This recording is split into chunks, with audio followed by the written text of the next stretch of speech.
ونؤمن به ونتوكل عليه ونعوذ بالله من شرور أنفسنا ومن سيئات أعمالنا من يهده الله فلا مضل له ومن يضلله فلا هادي له ونشهد أن لا إله إلا الله وحده لا شريك له ونشهد أن سيدنا وسندنا ومولانا محمدا عبده ورسوله وصلى الله تعالى على خير خلقه محمد وعلى آله وأصحابه أجمعين. قال الله تبارك وتعالى في كتابه المجيد والفرقان الحميد: أعوذ بالله من الشيطان الرجيم، بسم الله الرحمن الرحيم. اقرأ باسم ربك الذي خلق. وقال محمد رسول الله. صدق الله العظيم. وقال النبي صلى الله عليه وسلم: خيركم من تعلم القرآن وعلمه. وصدق رسوله النبي الكريم ونحن على ذلك من الشاهدين والشاكرين والحمد لله رب العالمين. مولانا غلام محمد صاحب نے میرے تعارف میں بہت ساری باتیں کہی، لیکن ایک بات کہنا شاید ان کو پتہ نہیں تھا. اس وقت جو موجودہ صدر صاحب ہیں نظام الدین مرکز میں ان کی تربیت میں ہی وہاں پڑھا ہوں. یہ ہمارے ہاں بڑے ہوا کرتے تھے. اس وقت یہ فارغ ہو چکے تھے، لیکن قیام ان کا نظام الدین میں ہی ہوتا تھا، اس لیے ماشاءاللہ بڑی اچھی نگرانی بھی کرتے تھے اور تربیت بھی کرتے تھے. اللہ رب العزت ایسے مخلص احباب کا سایہ ہمارے سروں پہ ہمیشہ تادی اور قائم رکھے.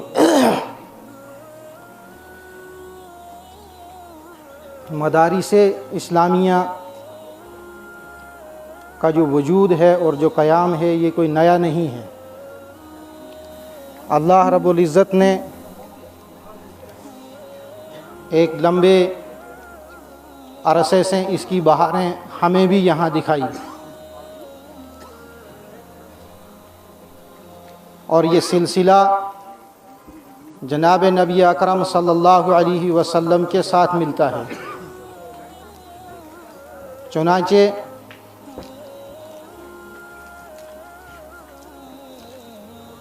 اس کا سب سے پہلا جو قیام تھا وہ دار ارقم میں نبی علیہ الصلاۃ والسلام نے ان مدارس کا سلسلہ جاری فرمایا، اور مدینہ طیبہ میں مسجد نبوی کے پاس جو چبوترا مشہور ہے اصحاب صفہ کے نام سے، وہ صفہ سے ہمارے ان مدارس کا سلسلہ ملتا ہے. اور پھر وہاں سے چلتے ہوئے اس کی شعائیں اللہ پاک نے پورے عالم اسلام کے اوپر ڈالی، اور وہ سلسلہ اس بر صغیر کے اندر ہمارے اور آپ کے سامنے دارالعلوم دیوبند کا قیام ہے. بلکہ اس سے پہلے شاہ ولی اللہ محدث دہلوی نور اللہ مرکزہ کے سے ہمارا سلسلہ ملتا ہے اور ان کے مدرسے سے ملتا ہے. چنانچہ وہاں سے پھر تجدید دین ہوئی، اور اللہ رب العزت نے پورے اس بر صغیر کے اندر اور اس کے فیض کو پھر پورے عالم کے اندر اللہ رب العزت نے پھیلایا. یہ ان بانیان کے اخلاص اور بانیان کے ایثار و قربانی اور ان کی محنتوں کا ثمرہ تھا، اور ان کے اخلاص کی برکت تھی کہ اللہ رب العزت نے پورے عالم کو ہمارے اکابرین کی محنتوں سے اور ہمارے اکابرین کے طریقہ کار سے اللہ نے پورے عالم کو منور فرمایا. یہ تحصیل اڑی آج سے 20 سال پہلے یا 25 سال پہلے اس کی حالت کیا تھی، وہ ہمارے بڑے عمر رسیدہ حضرات جو یہاں موجود ہیں، جن حضرات نے مدارس کے قیام کی بنیاد بھی ڈالی اور مدارس کے قیام کو انہوں نے فروغ بھی دیا، وہ حضرات اچھی طرح اس چیز کو جانتے ہیں. لیکن اللہ رب العزت نے ان کی محنتوں سے اور اکابر علماء کی آمد و رفت سے ہمارے اس علاقے کو ایسے 4 چاند لگا دیے، جس کی وجہ سے آج اگر دیکھا جائے تو ہم کبھی کبھار دیکھتے ہیں، سوچتے ہیں یا اس کا محاسبہ کرتے ہیں تو دیکھتے ہیں کوئی بھی گاؤں ایسا نہیں ہے جہاں آج حافظ قرآن موجود نہ ہو، اور یہ برکت ہے الحمدللہ ان مدارس کی۔ لیکن مدارس کو بھی، عالم اسلام کو بھی اور دینی جماعتوں کو بھی اس وقت بہت خطرات لاحق ہیں، بعض اندر کے ہیں اور بعض جو ہیں باہر کے ہیں، بعض خطرات یعنی داخلی ہیں اور بعض خطرات جو ہیں وہ خارجی ہیں۔ داخلی خطرات حضرت مولانا حسین احمد مدنی نور اللہ مرقدہ لگ بھگ 3.5 سالہ اسیری سے جب واپس آئے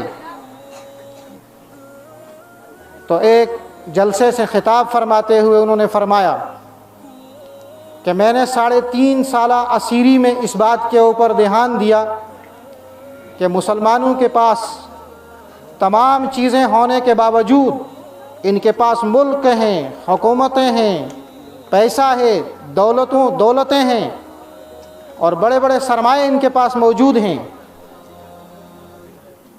اور ان کے پاس سیاسی رہبر اور سیاسی لیڈر بھی ہیں، اس کے باوجود بھی یہ امت جو ہے دن بدن پستہ کیوں ہو رہی ہے اور دن بدن جو ہے یہ زوال کا شکار کیوں ہے؟ پھر فرمایا کہ اسیری کے دوران ہی مجھے اس کے 2 جواب ملے کہ سب سے پہلا کہ یہ امت جو ہے اس وقت قرآن سے دور ہے، قرآن کی تعلیم سے امت بہت دور جا چکی ہے اور جا رہی ہے، اور دوسرا کہا یہ آپسی اختلاف میں بہت زیادہ پڑی ہوئی ہے، کہ یہ قرآن سے دوری اور آپس کا اختلاف یہ اس امت کو زوال کی طرف لے جانے کا سبب ہے۔ پھر فرمایا اب میری جو آخری بچی زندگی ہے میں چاہتا ہوں کہ خدمت قرآن کے اندر گزاروں، چنانچہ درس قرآن کا سلسلہ شروع فرمایا جو درس قرآن یا ترجمہ قرآن کی شکل میں آج بھی ہمارے سامنے کتابی شکل میں موجود ہے۔ تو اس وقت بھی اگر دیکھا جائے تو حضرت کا وہ قول 100% اس وقت ہمارے معاشرے کے اوپر پورے طور پہ فٹ آ رہا ہے۔ ہم داخلی طور پہ بھی انتشار کا شکار ہیں اور خارجی طور پہ بھی ہم انتشار کا اور مصیبتوں کا شکار ہیں، اور داخلی اور خارجی دونوں پریشانیاں وہ ہماری بدعمالیوں کا نتیجہ اور ہماری بدعمالیوں کا ذریعہ ہیں، سبب بن رہی ہیں، ہماری بدعمالیاں سبب بن رہی ہیں ان تمام پریشانیوں کا۔ اگر اس وقت بھی ایمان والا اور اس وقت بھی ہم اور آپ یہ تہیہ کر لیں کہ آپس کے تمام اختلافات کو ختم کریں گے اور خارج سے آنے والے حالات کا جو ہے ہم علمی طور پہ عملی طور پہ مقابلہ کریں گے تو کوئی دنیا کی طاقت ہمیں سرنگو نہیں کر سکتی، کوئی دنیا کی طاقت۔ رسول اللہ صلی اللہ علیہ وسلم نے فرمایا کہ بنی اسرائیل کے 72 فرقے ہو گئے تھے، میری امت میں 73 ہو جائیں گے۔ فرمایا کہ تمہیں حق دیکھنا ہو تو میرے صحابہ کرام کو دیکھنا۔ چنانچہ اس وقت دیکھا جائے دنیا میں بے شمار ایک بہت بڑا طبقہ اس وقت ایسا ہے، میں چند اشارے کروں گا آپ حضرات خود سمجھ لینا۔ ہمارا علاقہ خاص طور سے ان تمام پریشانیوں کا شکار ہے۔ ایک بہت بڑا طبقہ اس وقت دنیا کے اندر ایسا ہے جو یہ کہتا ہے کہ حق کو پہچاننے کے لیے تمہیں محبت اہل بیت لازمی ہے۔ ان کا دعویٰ بھی سچا ہے کہ محبت اہل بیت کے سوا ہمارا ایمان مکمل نہیں ہو سکتا۔ محبت اہل بیت کامل ایمان ہونے کے لیے شرط اول ہے۔ لیکن انہی لوگوں کے پاس جس وقت آپ جائیں گے اور کہیں گے میرا بچہ دارالعلوم اسلام آباد کے اندر پڑھ رہا ہے، وہ حافظ قرآن ہو گیا، اور ساتھ میں سر سے لے کر پاؤں تک جناب رسول اکرم صلی اللہ علیہ وسلم کی سنتوں میں اپنے آپ کو ملبوس کر کے اس طبقے کے سامنے کھڑے ہو جائیں گے کہ کیا میں مسلمان ہوں، تو وہ کہیں گے نہیں نہیں تم مسلمان نہیں ہو۔ ایک طبقہ ایسا ہے، دعویٰ اتنا میٹھا کہ انکار کریں تو خود ایمان کا خطرہ ہے، لیکن دوسرے کو حق ماننے کے لیے تیار نہیں۔ اس کے علاوہ ایک اور طبقہ اور بھی ایسا ہے جو یہ کہتا ہے کہ حق کو واضح کرنے کے لیے اور حق کی علامت جو ہے وہ عشق رسول صلی اللہ علیہ وسلم ہے۔ عشق رسول کے دعوے سے انکار کریں تو ایمان کا خطرہ ہے۔ دعویٰ اتنا میٹھا ہونے کے باوجود اگر آپ ان کے سامنے جائیں گے کہ میں جو ہے دارالعلوم اسلام آباد کے اندر اپنے بچے کو تعلیم دے رہا ہوں، میرا بچہ حافظ قرآن بن گیا، عالم دین بن گیا، اور میں خود بھی دین کی خدمت میں لگا ہوا ہوں، تو وہ طبقہ آپ کو کہے گا نانا سب چیزیں ہیں، لیکن ہمارے دعوے کے مطابق جو ہم نے قائم کیا ہے معیار عشق رسول کا، اس میں تم کھرے نہیں اتر رہے ہو، لہذا ہم تمہیں مسلمان نہیں مانتے، عاشق رسول تمہیں نہیں مانتے ہم۔ چنانچہ دونوں طبقے ہماری تحصیل کے اندر پنپ رہے ہیں اور بڑھ رہے ہیں۔ تیسرا ایک طبقہ وہ بھی آہستہ آہستہ جنم لینے کی کوشش کر رہا ہے، اس کا دعویٰ یہ ہے کہ حق کی جو دلیل ہے اور حق کی جو پہچان ہے وہ حدیث رسول، قرآن اور حدیث ہے۔ دعویٰ اتنا سچا ہے کہ اگر قرآن سے انکار کرے تو خطرہ اور حدیث سے انکار کرے تو ایمان سے خارج، لیکن اس کے پاس اب چلے جائیں آپ اس کو کہیں میں امام ابو حنیفہ نور اللہ مرکزہ کے مسلک کے اوپر عمل کرتا ہوں، تو وہ آپ کو مشرک کہہ کے باہر کر دے گا۔ تو بھائی اتنا اختلاف امت میں کیوں؟ یہ وہی ہے جس کے بارے میں رسول اللہ صلی اللہ علیہ وسلم نے فرمایا کہ بہت سارے فرقے جنم لے لیں گے۔ جناب رسول اکرم صلی اللہ علیہ وسلم کی بارگاہ میں ہم جاتے ہیں، پوچھتے ہیں یا رسول اللہ صلی اللہ علیہ وسلم ہم کس طرح پہچانیں حق کیا ہے اور اس کے ساتھ چلیں؟ تو جناب رسول اکرم صلی اللہ علیہ وسلم سے ہمیں اس کا جواب ملتا ہے کہ حق کی جو پہچان ہے اور حق کی جو دلیل ہے اور حق کا جو معیار ہے اور حق کے لیے جو چیز کسوٹی ہے وہ ما انا علیہ و اصحابی، میں اور میرے صحابہ، میں یعنی سنت رسول اللہ اور میرے صحابہ یعنی سارے صحابہ کی جماعت، خالی کوئی 5 تن پاک نہیں یا خالی کوئی ایک فرد نہیں، بلکہ پوری کی پوری جماعت، سنت اور جماعت، جس کو اہل سنت والجماعت سے اکابر علماء اور اہل اللہ نے اور علماء نے جس کو اہل سنت والجماعت سے تعبیر کیا ہے۔ تو فرمایا کہ اتنا اختلاف کیوں ہے؟ کہا اتنا اختلاف اس لیے ہے کہ حق کو اور باطل کو پہچاننے کا معیار ہم نے اپنا خود ساختہ بنایا، ہم نے خود چن لیا، اپنی مرضی سے چن لیا۔ کہا چنا کیوں؟ کہ جن لوگوں نے چنا انہوں نے امت کے اندر اختلاف ڈالنے کے لیے چنا، امت کو یکجا کرنے کے لیے نہیں چنا۔ اگر امت کو یکجا کرنے کے لیے معیار چنا جاتا کہ امت متحد ہو جائے اور امت ایک ہو جائے اور امت کے اندر امت پناہ آ جائے، جس کے اوپر رسول اللہ صلی اللہ علیہ وسلم کی ساری زندگی لگی ہے،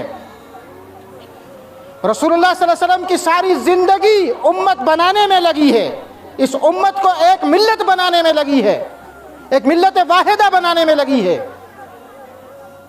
اگر وہ درد ہوتا ہمارے سینوں کے اندر، ہمارے دلوں کے اندر، تو ہم خود ساختہ معیار نہیں بناتے،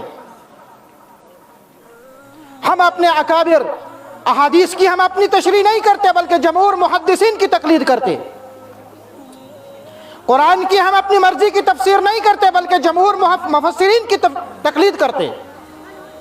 ہمیں حق نہیں ہے کہ ہم خود جو ہے اپنی مرضی سے جو ہے قرآن کی تفسیر کر لیں اور اپنی مرضی سے. قرآن کی تفسیر کے متعلق بہت ساری آراء ایسی ہوتی ہیں ہمارے اکابر سے. قرآن کی تفسیر میں بہت سارے علماء کے اقوال ہوتے ہیں. اسی طریقے سے حدیث میں بعض شاذ و نادر اقوال ہوتے ہیں علماء کے. اسی طریقے سے فقہ کے مسائل میں بھی بعض علماء کے اپنے شاذ و نادر اقوال ہیں. لیکن معتبر وہ ہے جو جمہور کا مسلک ہے، معتبر وہ ہے جمہور علماء جس کے اوپر متفق ہیں. آج ایک نیا جو ہے نئی چیز، ایک نئی آواز اس پوری وادی کے اندر جنم لے رہی ہے، پوری وادی کے اندر، اور ممکن ہے ملک کے دوسرے علاقوں میں بھی ہو. بعض دبے لفظوں میں اندر ایک محنت یہ چل رہی ہے اور اندر ایک آواز یہ چل رہی ہے. پتہ نہیں آپ حضرات نے سنا ہوگا، ہمارے صدر صاحب اس سے اچھی طرح واقف ہوں گے. اندر ایک آواز کیا ہے کہ حضور علیہ الصلوۃ والسلام کے زمانے میں مدارس کے لیے چندہ نہیں ہوتا تھا. نمبر ایک، حضور علیہ الصلوۃ والسلام کے زمانے میں اور صحابہ کے زمانے میں ائمہ کو اور علماء کو اور مدرسین کو تنخواہیں نہیں دی جاتی تھی. یہ تنخواہوں کا نظام ٹھیک نہیں، بلکہ ایک ظالم نے تو یہ کہا تنخواہ دار کے پیچھے نمازی نہیں، بلکہ ایک مجرم نے یہ کہا کہ بھائی مؤذن جو تنخواہ لے کر اذان دیتا ہے کہا اس کی اذان معتبر نہیں. عجیب فلسفہ ہے. ایک بات سمجھنی چاہیے، صحابہ رسول اللہ صلی اللہ علیہ وسلم کے سب سے پہلے مخاطب تھے. حضور کے سینے سے جو نور اٹھا اس کا عکس پہلے صحابہ پہ پڑا. ان کی زندگیاں اسلام کے لیے وقف تھی. اسی لیے ابو بکر صدیق رضی اللہ تعالیٰ عنہ جو خلیفہ اول ہیں، انہوں نے بے باک ایک موقع پہ فرمایا ارتد القوم وانا حی، قوم مرتد ہو اور میں زندہ رہوں، ایسا کیسے ہو سکتا ہے؟ ایسا کیسے ہو سکتا ہے؟ رسول اکرم صلی اللہ علیہ وسلم نے فرمایا تمہارے لیے میری سنت ہے اور خلفائے راشدین کی سنت ہے. یہ سمجھنا چاہیے، خلفائے راشدین کی سنت کو، طریقوں کو جناب رسول اللہ صلی اللہ علیہ وسلم کی تائید ہے. خلفائے راشدین سے جو چیز ثابت ہوگی وہ ہمارے لیے دلیل و حجت ہے. چاہے حضرت ابو بکر صدیق ہوں، حضرت عمر فاروق ہوں، حضرت عثمان غنی ہوں، حضرت علی کرم اللہ وجہہ ہوں، یا جمہور صحابہ بعد میں ہوں، ان سے جو چیز ثابت ہو گئی وہ ہمارے لیے دلیل و حجت ہے. ایسا نہیں ہے نحن رجال وہم رجال والا فلسفہ کہ جیسے ہم انسان ویسے صحابہ انسان. صحابہ اپنی مرضی سے کوئی کام کر سکتے ہیں تو ہم کیوں نہیں کر سکتے؟ یہ دعویٰ بہت غلط ہے، بہت غلط ہے. یہ صحابہ کا ایک مقام ہے، ایک معیار ہے، وہاں امت نہیں پہنچ سکتی، وہاں پہنچ ہی نہیں سکتے. تو خلفائے راشدین سے جو چیز ثابت ہو وہ ہمارے لیے دلیل و حجت ہے. حضرت عمر رضی اللہ تعالیٰ عنہ کی سیرت کا زمانہ جب ہم اٹھاتے ہیں اور ان کا خلافت کا دور جب ہم اٹھاتے ہیں، مورخین نے لکھا ہے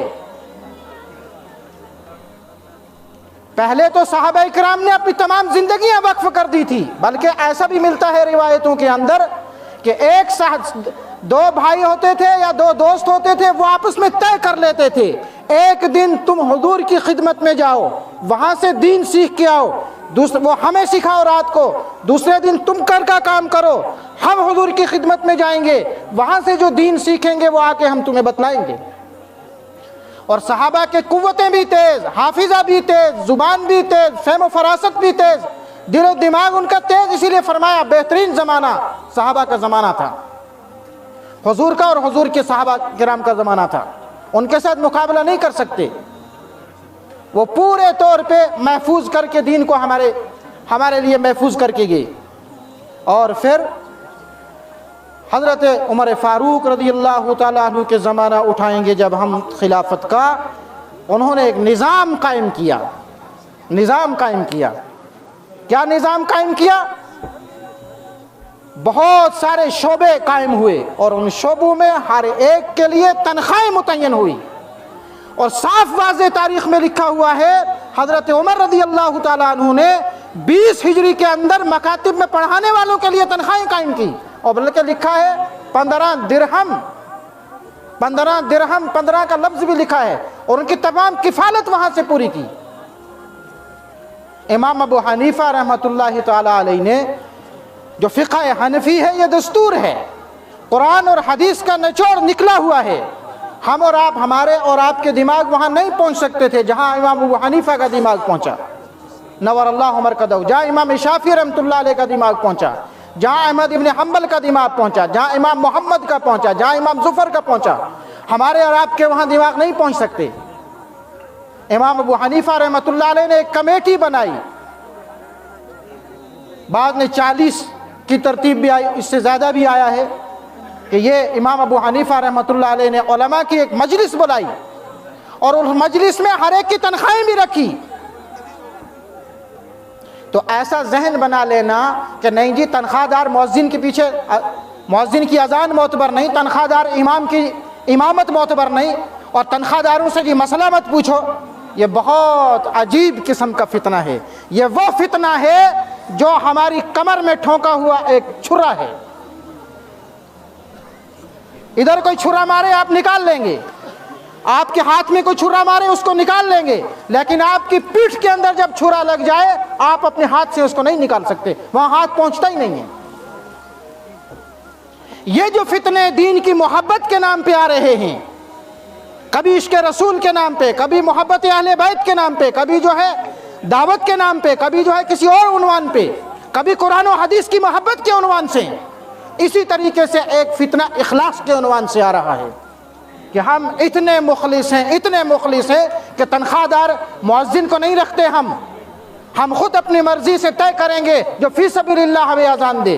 بہت اچھی بات ہے فی سبیل اللہ دین کی خدمت کرنا، لیکن نتیجہ اس کا پتہ ہے آگے نکلے گا کیا؟ یہ علماء سے پوچھیں، میں کوئی بات غلط کہہ دوں، یہاں ہمارے بڑے اکابر علماء موجود ہیں، وہ مجھے بتا دیں یا میری بات کو رد کر دیں بعد میں ممبر پہ کھڑے ہو کر، نتیجہ اس کا یہ نکلے گا علماء اپنے روزگار میں جائیں گے، ان کے بیوی بچے ہیں، ان کا گھر ہے، ان کے اپنے ضروریات ہیں، آج کل کے زمانے کے اعتبار سے ان کی ضروریات ہیں، وہ ضروریات پوری کرنے اپنے شعبوں میں چلے جائیں گے، علم کمزور ہو جائے گا۔ خالص جنہوں نے اپنے آپ کو وقف کر دیا تھا تمام ضروریات سے بے نیاز ہو کر، وہ چیز نہیں رہے گی، وہ چیز نہیں رہے گی۔ ایک طبقہ ذہن بن گیا تو وہ مسجد سے کٹ جائے گا، ہم اس مسجد میں نماز نہیں پڑھیں گے، کیوں نہیں پڑھیں گے؟ یہاں تنخواہ دار امام ہے۔ ایک طبقہ مسجد سے کٹے گا اس لیے کیوں نہیں جی یہاں جی امام مؤذن جو ہے وہ تنخواہ دار ہے، ہم اس کی اذان پہ نہیں جاتے، ہم اس امام کے پیچھے نماز نہیں پڑھتے، کیوں؟ تنخواہ لیتا ہے۔ ہم فلاں حافظ صاحب کے پاس بچوں کو نہیں پڑھاتے، کیوں؟ وہ 10 روپے مانگتا ہے فیس بچوں کو مکتب میں پڑھانے کی۔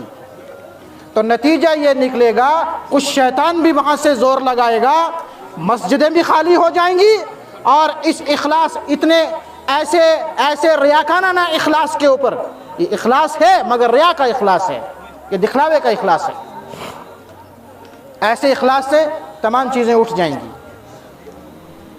یا ایک آدمی پڑھاتے پڑھاتے ایک بار اس کے ذہن میں آئے گا جی میں کون سا تم لوگوں سے تنخواہ لیتا ہوں، سارا دھرے کی دھر ساری زندگی کی محنت اس کی وہیں چلی جائے گی جب وہ یہ کہہ دے گا کہ میں کون سا تم سے پیسے لیتا ہوں۔ چنانچہ ایک مشہور واقعہ قاری صدیق صاحب رحمۃ اللہ علیہ کا ہم نے سنا ہے۔ قاری صدیق صاحب رحمۃ اللہ علیہ ایک بار یو پی میں کسی جگہ گئے، وہاں تبلیغی ساتھیوں میں کچھ اختلاف ہو رہا تھا، یہاں ادھر توجہ بھی رکھیں، تبلیغی ساتھیوں میں کچھ اختلاف تھا۔ بڑوں نے بھیجا قاری صدیق صاحب نور اللہ مرکزہ کو کہ جاؤ جی تم ان نئے اور پرانوں کی بات سنو، نئے اور پرانوں کی بات سنو، دیکھو ان میں کیا اختلاف ہے اور اس کو دور کر دو۔ قاری صاحب نے نئے بھی بٹھائے، پرانے بھی بٹھائے۔ ایک پرانا اٹھا سفید ریش، جس نے 40-50 سال سے دعوت میں اپنے آپ کو کھپایا تھا، وہ اٹھا۔ اس نے کہا قاری صاحب یہ جو نئے جوان آج تبلیغ میں لگے ہیں یہ سوچتے ہیں شاید یہ تبلیغ یوں ہی وجود میں آ گئی، قاری صاحب ان کو نہیں پتا، اس کے لیے ہمارے بیگ مسجدوں سے پھینکے گئے۔ اس کے لیے ہمارے برتن مسجدوں سے پھینکے گئے، اس کے لیے ہم نے دھکے کھائے، اور اس کے لیے ہم نے بہت جد و جہد کی، مصیبتیں اٹھائی۔ آج آ کر یہ کہتے ہیں کام جی صحیح نہج پہ نہیں، کام ہم کریں گے۔ قاری صاحب نے اس بڑے پرانے کی بات سننے کے بعد کہا انا للہ و انا الیہ راجعون۔ بڑے میاں کیا تم نے ان جوانوں کو دکھلانے کے لیے 30-40 سال محنت کی کہ ان کو جتلاؤ کہ میں نے یہ کام کیا ہے؟ سمجھ آئی بات؟ پھر بڑے میاں کا سر بھی نیچے ہو گیا، اور اسی کے اوپر پھر قاری صاحب نے آگے کی بات کی۔ تو ہم کسی کو دکھلانے کے لیے نہیں کرتے۔ مدرسوں کے اندر چندہ دینے والا اگر یہ سوچتا ہے کہ میرے چندے سے مدرسہ چلتا ہے، میرے پیسے سے مدرسہ چلتا ہے، تو اس کی غلط فہمی ہے، وہ غلط فہمی ہے اس کی۔ ایک بار حضرت مولانا غالباً حضرت تھانوی رحمۃ اللہ علیہ کے بارے میں ہم نے اپنے بڑوں سے سنا کہ حضرت تھانوی رحمۃ اللہ علیہ کے بعد اس کو ڈاک کے ذریعے پیسہ بھیجتے تھے۔ ڈاک کے ذریعے کسی نے 200 روپے کا منی آرڈر بھیجا، اور منی آرڈر کے نیچے اس میں جگہ ہوتی تھی، اس میں لکھ دیا کہ پہلے مہینے کی رسید نہیں آئی، اگر اگلے مہینے کی رسید نہ آئی تو اگلے تیسرے مہینے کے بارے میں کہا کہ میں چندہ دینا بند کر دوں گا۔ حضرت نے اس کو کہا تم جو 3 مہینے بعد چندہ بند کرنے کا ہمیں دھمکی دے رہے ہو، ہم تمہارا پچھلا بھی واپس کر رہے ہیں، اور پورے 400 کا منی آرڈر اس کو واپس کیا۔ کہا لو،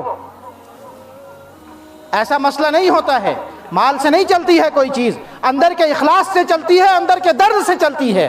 اور بسا اوقات انسان ناقدری کرنے کی وجہ سے کبھی علماء کی ناقدری ہو گئی، کبھی تنخواہ کے نام پہ امام کی ناقدری ہو گئی۔ یہ جو ہم مدارس چلا رہے ہیں اس پہ عوام پیسہ خرچ کر رہی ہے، علماء چلا رہے ہیں، ان کا مقصد کیا ہے؟ مقصد کوئی دنیا کمانا نہیں، مقصد ایک ہی ہے، کل یہ بچے مدرسے سے فارغ ہو کر قوم کے اندر جائیں، مسجدوں میں بیٹھیں، وہاں مکتب پڑھائیں، وہاں درس دیں، وہاں ترجمہ قرآن لوگوں کو سنائیں، وہاں تجوید لوگوں کو پڑھائیں، اور وہاں جو ہے قرآن پاک کا صحیح مفہوم لوگوں کے سامنے پیش کریں، اور جو مقدر سے عالم دین بن جائے وہ اصلاح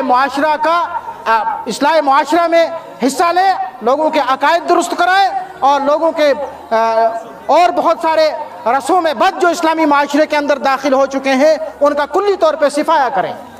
یہ مدارس کے اوپر اس لیے علماء دن رات اپنے آپ کو وہیں کھپاتے ہیں مدرسوں کے اندر ہی، اور عوام جو ہے وہ چندہ دیتی ہے مدرسوں کو، ان کا مقصد صرف یہی ہے اشاعت اسلام، اشاعت دین، اور کوئی مقصد نہیں ہے۔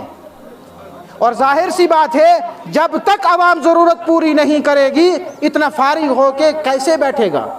ایک طالب علم کیسے بیٹھے گا؟ پہلے جب اسلامی سلطنت تھی، یہاں مغلیہ دور حکومت تھا، تاریخ میں لکھا ہے وہ ساری نگرانی کفالتیں حکومتیں کرتی تھی۔ یعنی آج بھی جن ملکوں کے اندر اسلامی نظام ہے وہاں کی حکومتیں حفظ کو بھی دیکھتی ہے، وہاں کی حکومت قرات کو بھی دیکھتی ہے، وہاں کی حکومت مفسرین اور محدثین کو بھی دیکھتی ہیں۔ لیکن جہاں یہ چیزیں نہیں ہیں وہاں ہمیں آپ کو مل کر محنت کرنی ہے، مل کر محنت۔ علماء اپنا وقت دیں گے، حفاظ کرام اپنا وقت دیں گے، مدرسے کا دیگر عملہ اپنا وقت وہاں قربان کرے گا، اور عوام جو ہے ان کو اپنا سرمایہ ان مدارس کے اوپر لگانا ہے۔ جب تک یہ چیز اخلاص کے ساتھ، اور یہ چیز تمام چیزیں اخلاص کے ساتھ ہوں گی، اللہ رب العزت پھر جو ہے اس کو آگے بڑھائیں گے اس کارواں کو، ورنہ وہیں سلگتے رہنا یہ کوئی کامیابی نہیں ہوتی ہے، وہیں اختلاف میں پڑ جانا یہ کوئی کامیابی نہیں ہوتی ہے۔ کبھی امام صاحب سے مسجد میں غلطی ہو جاتی ہے، کبھی امام صاحب سے کوئی زبان سے کوئی بات نکل جاتی ہے، حافظ صاحب سے۔ اس وقت مکتب چل رہے ہیں، بہت سارے مکتب متاثر ہو گئے ہمارے اختلافات کی وجہ سے، بہت ساری دینی تحریکیں اور ہماری محنتیں اختلافوں کی وجہ سے ختم ہو گئی، اختلافوں کی بھیڑ چڑھ گئی۔ اپنے قلوب کو تھوڑی وسعت دینی ہے۔ اگر کسی حافظ صاحب نے کسی مسجد کے صدر صاحب کے خلاف کوئی بات کہہ بھی دی، صدر صاحب کو یہ سوچنا چاہیے اس حافظ نے صحیح بات کہی، امام صاحب نے یہ غلط کہی، اس کی بات سمجھ نہیں آتی، اس کے بڑے علماء جن سے پڑھا ہے کہ اس نے صحیح بات کہی، جی آپ کے مدرسے کے طالب علم نے ایسی بات کہہ دی، کیا وہ بات صحیح تھی یا غلط تھی؟ درگزر کا معاملہ، درگزر کا معاملہ. اور یہ صحابہ کی صفت ہے. اللہ رب العزت نے فرمایا محمد الرسول اللہ، محمد صلی اللہ علیہ وسلم اللہ کے رسول ہیں. والذین معہ اشداء علی الکفار ورحماء بینہم. اشداء علی الکفار، دشمنوں کے مقابلے میں بڑے سخت، اور آپس میں رحماء بینہم، آپس میں بہت رحم دل، درگزر کرنے والے، آپس میں ایک دوسرے کو معاف کرنے والے. حجتوں سے دین قائم نہیں ہوتا کہ ہم حجتیں کھڑی کر کے سامنے کھڑے ہو جائیں. بہت ساری چیزیں مدارس کے متعلق لوگوں کو شکوک و شبہات میں ڈالتی ہیں. مدارس کا داخلی نظام جتنا مضبوط ملے گا آپ کو، میں دعوے کے ساتھ کہتا ہوں چھوٹے سے چھوٹے مدرسے کا نظام داخلی جتنا مضبوط ملے گا، اگر کسی نے آج سے پہلے 15 سال پہلے کسی مدرسے میں رسید دی ہوگی 100 روپے کی، وہ 15 سال بعد جا کے وہاں پوچھ سکتا ہے میری رسید یہ نمبر تھا، فلاں جلد تھی، فلاں نمبر تھا، فلاں سفیر لینے والا تھا. وہ اس کو نام اور پتے اور تاریخ کے ساتھ مدرسے میں درج ملے گی. ورنہ تو الگ الگ نظام ہے. کوئی رسیدات، کوئی دفتر کا اپنا قانون ہے، کسی ڈپارٹمنٹ کا 2 سال رکھو، کسی کا ہے 6 مہینے رکھو، کسی کا ہے 1 سال رکھو، پرانی رسیدیں سوختہ ختم کر دو. مدارس کا وہ نظام نہیں ہے. رسید ختم ہوگی، اس کا نام پتہ لکھا ہوا وہاں موجود ہوگا. یہ نظام ہے. نشہ دور دور تک ہمارے مدرسے کا بچہ یا ہمارے مدرسے کا استاد نشے کے بارے میں سوچ بھی نہیں سکتا کہ میں کوئی نشہ کروں گا. اور سب سے بڑا ظلم یہ ہوتا ہے، چاہے مدرسے والا کرے یا باہر والا، سب سے بڑا ظلم بچے کے ساتھ یہ ہوتا ہے کہ ایک استاد اپنے بچے کو کہے جا میرے لیے بیڑی لے آ، سگریٹ لے آ، تمباکو لے آ. یہ سب سے بڑا ظلم ہے اس بچے کے پاس. وہ استاد چاہے وہ دینی ادارے میں ہو یا دنیاوی ادارے میں، وہ استاد قوم کا ہمدرد ہو ہی نہیں سکتا، ہو ہی نہیں سکتا وہ جو طلبہ کو اس طریقے کا درس دے. الحمدللہ ہمارے مدارس کے اندر نشے کے بارے میں دور دور تک کا تصور بھی نہیں ہے. سوچ نہیں سکتا کوئی کہ اس مدرسوں کے اندر کوئی نشہ کرتا ہوگا. شاذ و نادر کیس آتے ہیں، اللہ ماشاءاللہ برائیاں ہر جگہ ہوتی ہیں، لیکن اس کے سدھارنے کے لیے، اس کی بات پرس کے لیے عام آدمی کو نہیں پتا، لیکن ہمارے اکابر پورے طور پہ ہمارے اوپر کھڑے رہتے ہیں، ہمارے اوپر پر پھیلائے رکھتے ہیں وہ کہ کہیں سے کوئی خامی کوئی. ابھی یہ مجلس آپ نے دیکھی ہوگی، اناؤنسر صاحب نے اعلان کیا، 2 بچوں کے پروگرام ہوئے، اناؤنسر صاحب نے اعلان کیا، شورا نے مشورہ کر کے بتایا نہیں بھائی مجلس شروع ہوئی، ذمہ دار پہلے طے کرو، صدر پہلے طے کرو، تب مجلس شروع ہوگی ہماری. تو ہمارا ہر کام مدرسوں کا اسی طرح ہوتا ہے، کوئی آزادانہ طور پہ نہیں ہوتا. البتہ ہم دینی معاملات میں، دینی فہم و فراست میں اور دین کی بات کہنے میں بے باک بھی ہے اور آزاد بھی ہے. اس میں وہ جناب رسول اکرم صلی اللہ علیہ وسلم کی جو حدیث مبارکہ ہے کہ اس امت کے اندر ایک وقت ایسا آئے گا کہ لوگ اپنی اپنی راہ لے لیں گے، لیکن اس امت کے اندر ایک جماعت ہمیشہ ایسی موجود رہے گی، لا یضر منصورین علی الحق لا یضرهم لومۃ لائم. وہ منصورین علی الحق ہوگی، حالات آئیں گے لیکن وہ جمی رہے گی. لا یضرهم لومۃ لائم، کسی ملامت گر کی ملامت ان کو کچھ نہیں بگاڑ سکے گی. الحمدللہ ہمارے اکابر سے ہمیں وراثت میں یہ چیز ملی ہے، ہم ملامت گروں کی پرواہ نہیں کرتے. ہاں کسی کی بے اکرامی کرنے کی اجازت نہیں ہے کہ کسی کا منہ پکڑ لو یا کسی کو معمولی بات کے اوپر اس کا گریباں میں، نہیں، نہ شریعت اس کی اجازت دیتی ہے، نہ اخلاق، نہ تہذیب و تمدن، بالکل یہ چیزیں اس کی اجازت نہیں. لیکن حق بات کہنے میں کسی کی پرواہ نہیں. الحمدللہ ہمارے مدارس کے چھوٹے سے چھوٹے طالب علم کے لیے بھی یہ بات، چھوٹے سے چھوٹا طالب علم بھی اس بات کا لحاظ رکھتا ہے. اللہ پاک کہنے سننے سے زیادہ، اور میری یہ بے جوڑ کی باتیں اللہ پاک میرے لیے بھی ہدایت کا سامان بنائے، اور اللہ پاک ان کے اندر خیر پیدا کر دے. کوئی بات اگر زبان سے نکل گئی ہو اللہ مجھے بھی معاف فرمائے، اور اللہ تعالی صحیح بات کو قبول فرمائے. جزاک اللہ خیرہ.